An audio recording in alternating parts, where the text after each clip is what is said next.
Hello, Gravitrons. I'm more gravity. Let's play chess.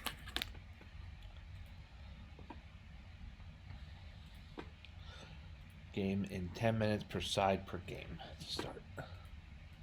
Maybe only.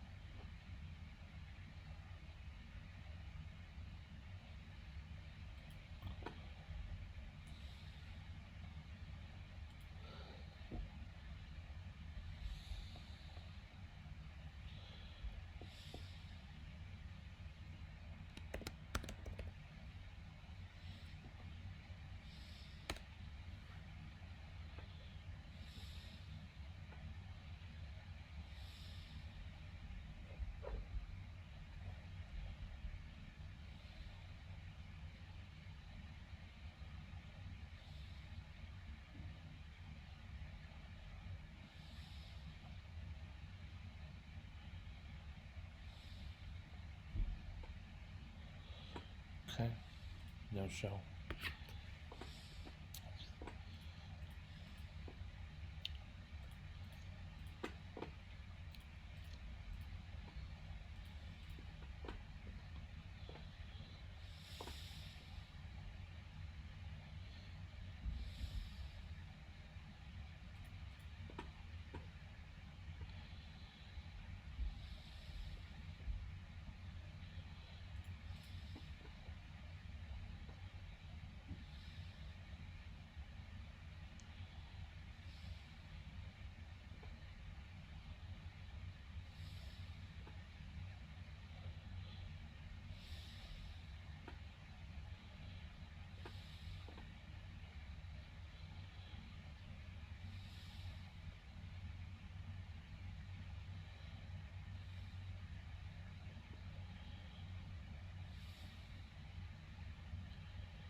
Okay.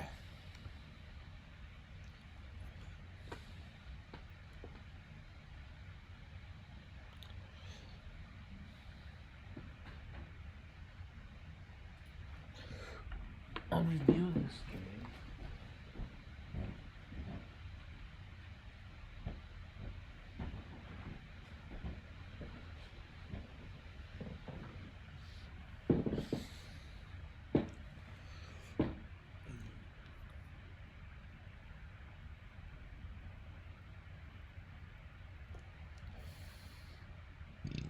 Excuse me.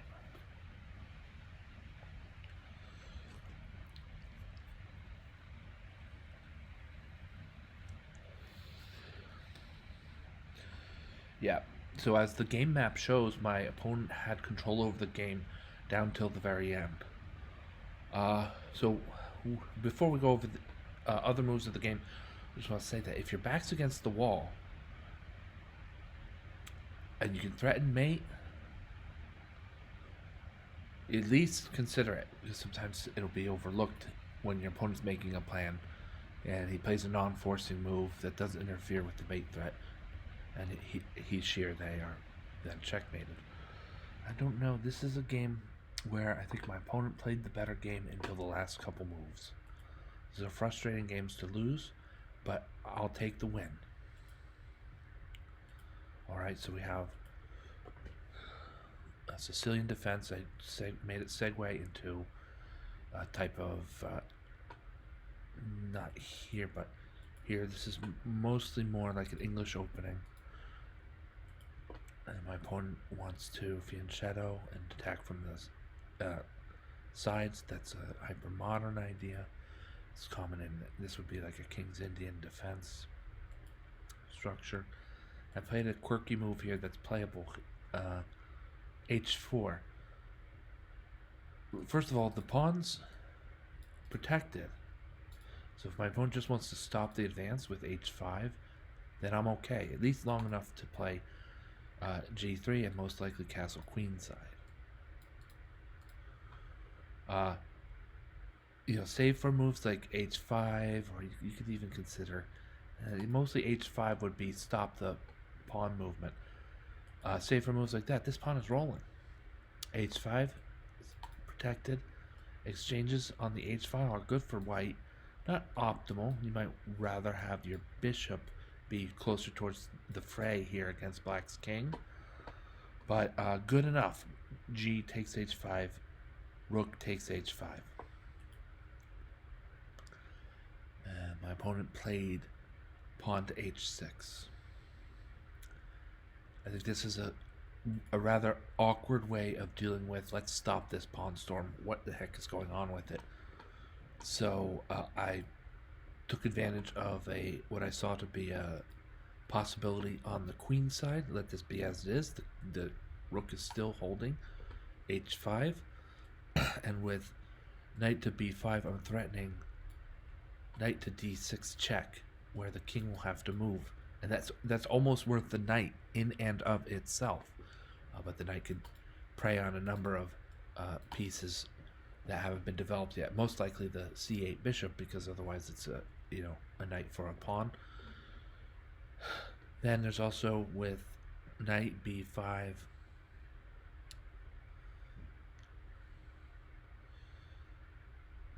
I think this was as was in the game. So I played knight B5. My opponent played D5, which was considered by computer to be a blunder.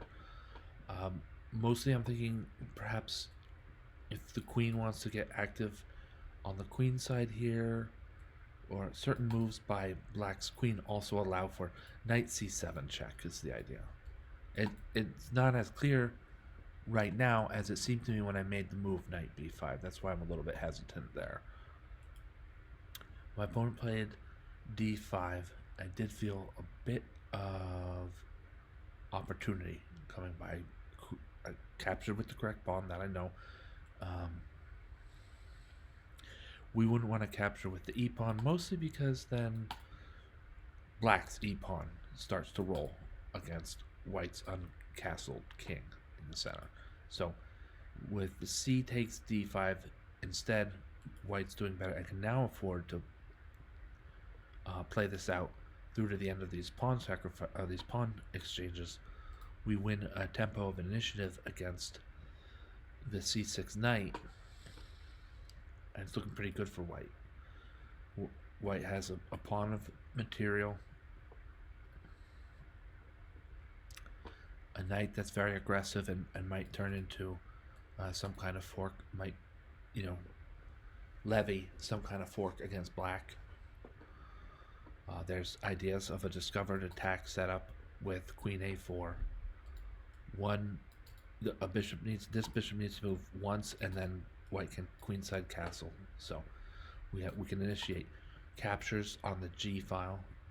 Pawn takes g6, pawn takes g6, and then black's king is facing quite a bit of air around him. He'll be unsafe at least until he castles.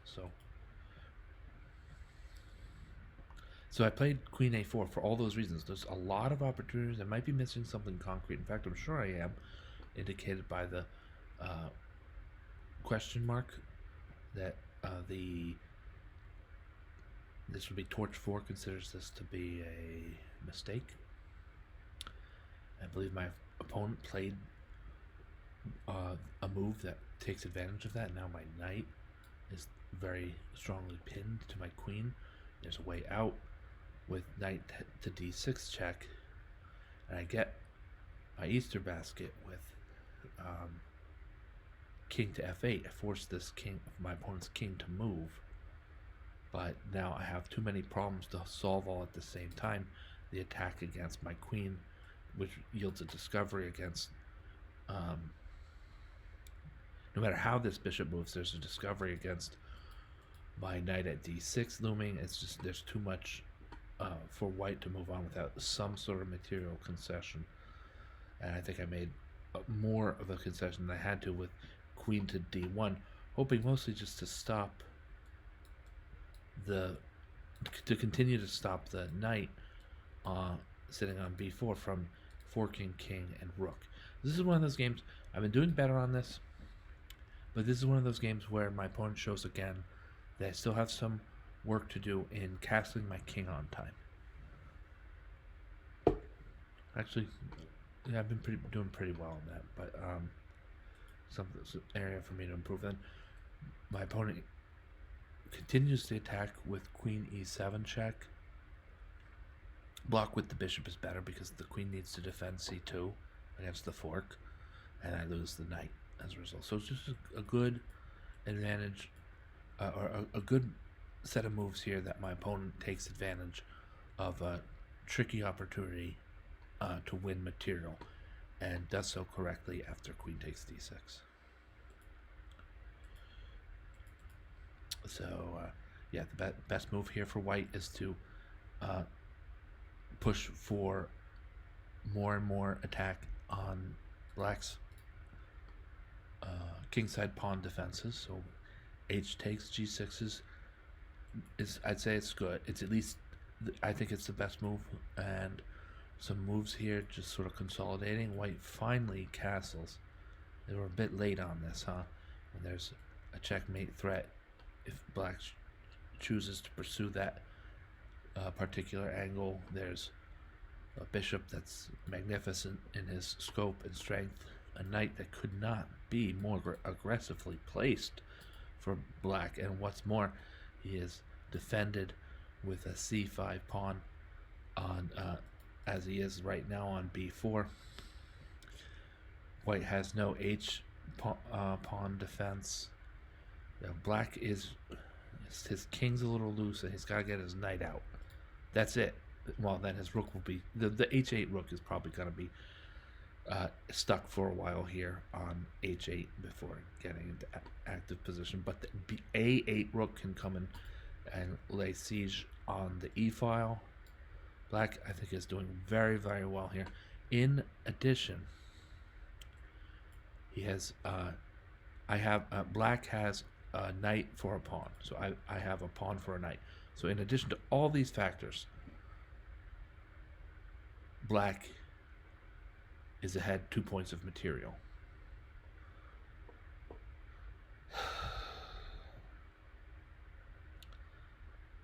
else to say. Black has spent less time on the clock. That's another feather in Black's cap. Space. If we're going to talk about this game in terms of space, I wouldn't. This is one of the games that space isn't really how you think about a board that's open enough like this. Mobility. Black's queen is a superstar like she should be. Black's d7 bishop is like I said. Like I said, Black's bishop on d7 is strong, very strong. All these pieces have excellent mobility. For White, look, there's not. White is doing poorly in terms of mobility.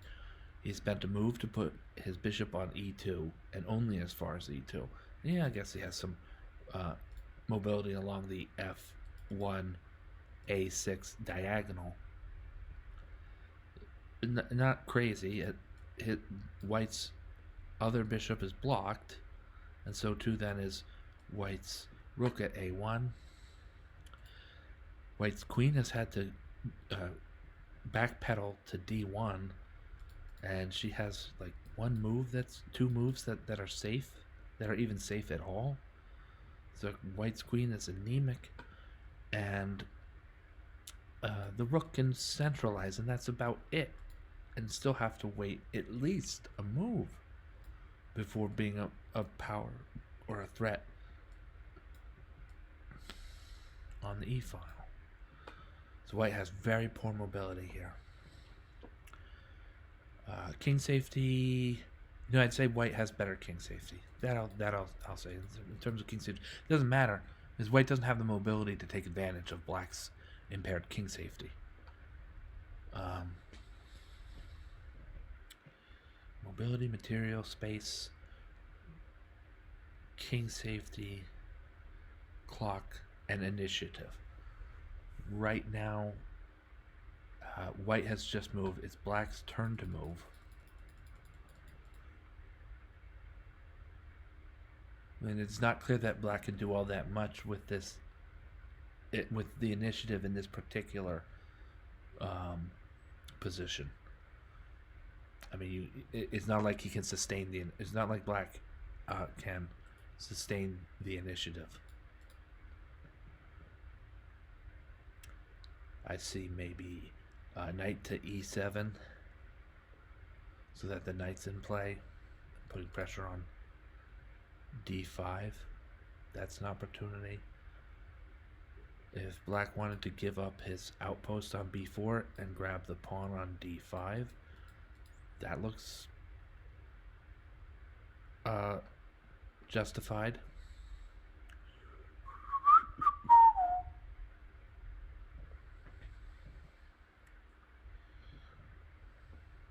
So yeah, like the progress bar indicates, Black is doing very well. 2 points of material and then some.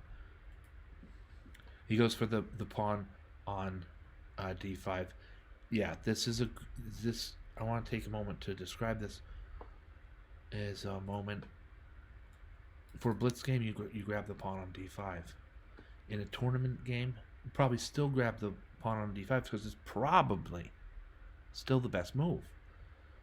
But there's other considerations. If you have enough time to calculate, there would be other considerations in this position. So, I mean, for instance, knight c2 could be considered.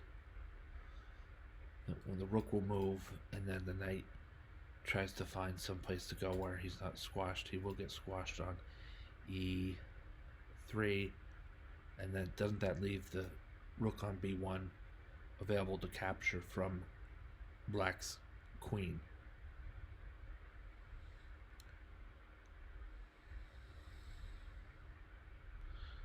I think this is better for Black. I'll have to consult with our Silicon friend, the computer. Right now the computer says knight d3. Hey, look at me. I found the right move for Black here. Well, I said knight to c2. which is right up there with the rest of them. These moves are all close. 3.78, so 3.8 down to 3.5. They're all quite close to each other. And Torch has white pushing d4 and just standing there and taking it like a man, as they said. Taking it like a man on a1. And I'm pretty sure white will be able to get the knight at the end of things, but black will be ahead more than a full rook after that. And when white finally recoups, black will be ahead by about a full rook. So I'd say, yeah, knight to c2 would have been a fine move for black there. In blitz, though, you don't look quite that broadly in your search, and so I find knight to d5 is no penalty to black for playing knight takes d5.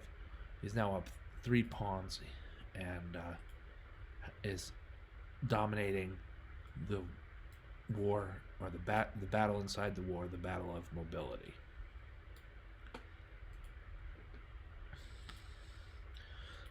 So later on, what exactly did white do to get into this precarious position? I would say that knight to d6, I played knight to d6 and thought I'll be off well enough once the king moves that maybe I can capture on b7, and if the queen wants to move, she can move, but then I escape, or then I capture on d8 and my opponent captures on a4, but I'm still able to get out in time with a backpedal like knight to c6. Actually, that might have worked. What did I do? Yeah, that sequence I gave might have worked. What I'm realizing now is that queen to d1 was a serious blunder.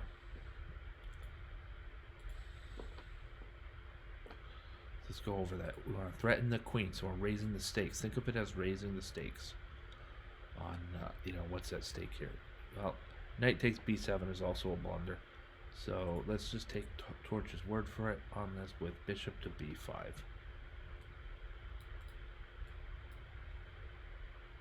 And it looks like white is still the worse for the wear, but not as bad as otherwise. So there's a large difference in the output after queen d1 compared to the better move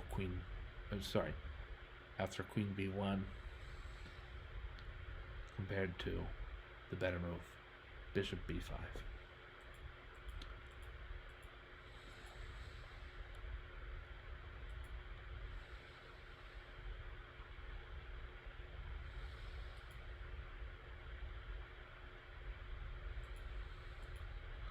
We're about here. At this point, you see in these moves here, 7 minutes and 11 seconds, so 16 seconds for that move, and then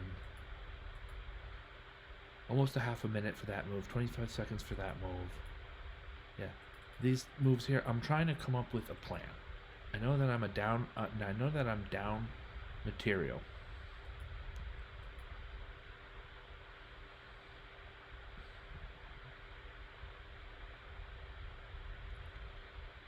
And king side castles is a fine move.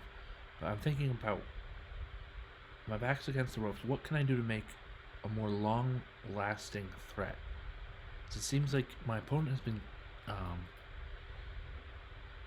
both responding to and producing short-term threats very well.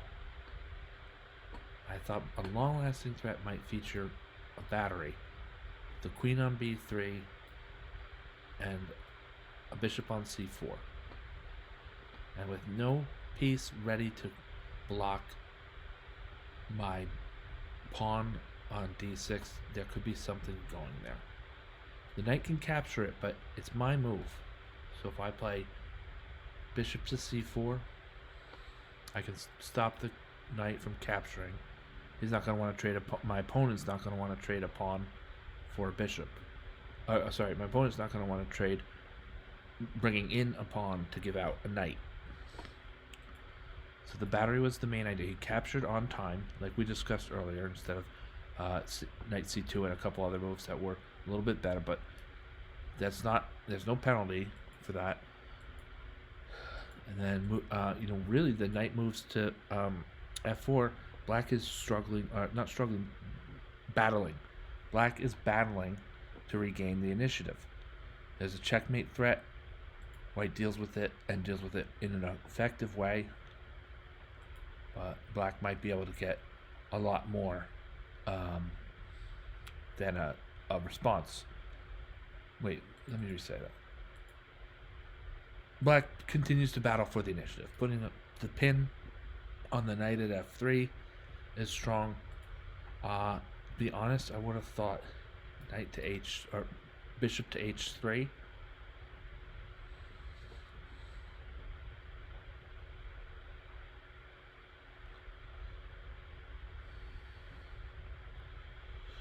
If the rook moves to e1 to avoid losing the exchange, then it doesn't get much more crazy than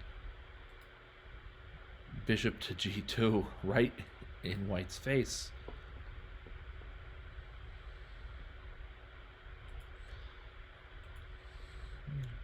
Bishop h3 probably falls to some concrete thing. No, bishop knight takes h3.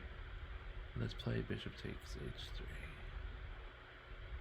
Some sort of inaccuracy. All right, but what we're getting at is black is battling to regain the initiative. He has a little bit better force. He's got better mobility, and we're gonna see if black can bring a kingside attack to checkmate to fruition. Battery on b3 and c4 is established.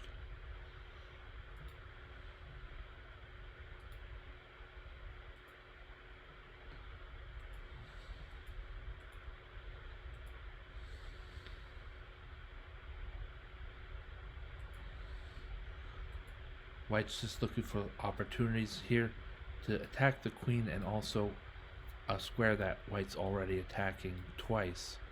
Seems like a great opportunity here for white. Some of this gets a little bit tactical. Black hasn't broken through yet.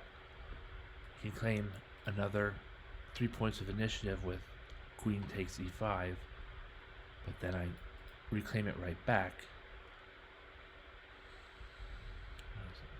Might still do that as black, leaving the h3 knight hanging, but he'll be able to go to g5.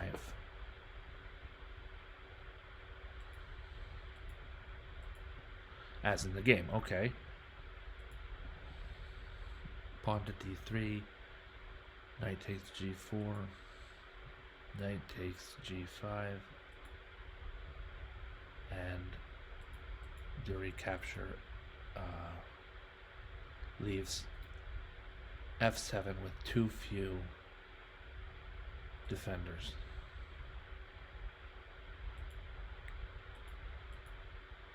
Not quite. No, black has a forced checkmate, but recaptures it in an inopportune way. And white shows rook takes f7 check and finishes off the forced mate in the other direction. So this was black played a heck of a game. It's a heartbreaker. It's a heartbreaker to lose a game like that. And all I can offer is it was a boon for me to win a game like that. I thought my opponent played very well, and as did I. Accuracy could have been higher, but like I said, this game was like very open. There's no close center here or anything. That's why there's these long stretches of mostly open board. It's an open chess game. Okay.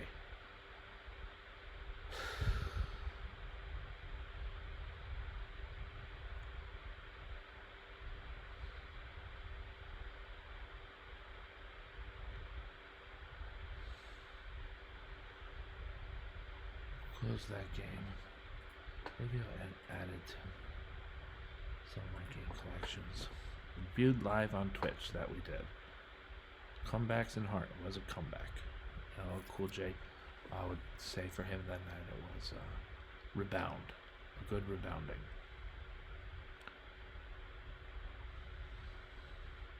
This was not high accuracy.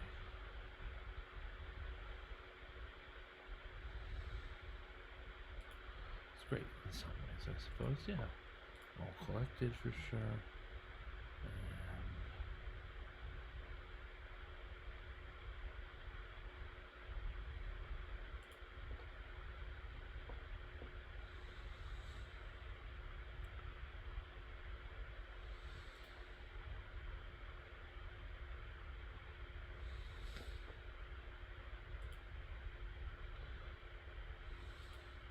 All right. That's gonna be it for this session. Thank you,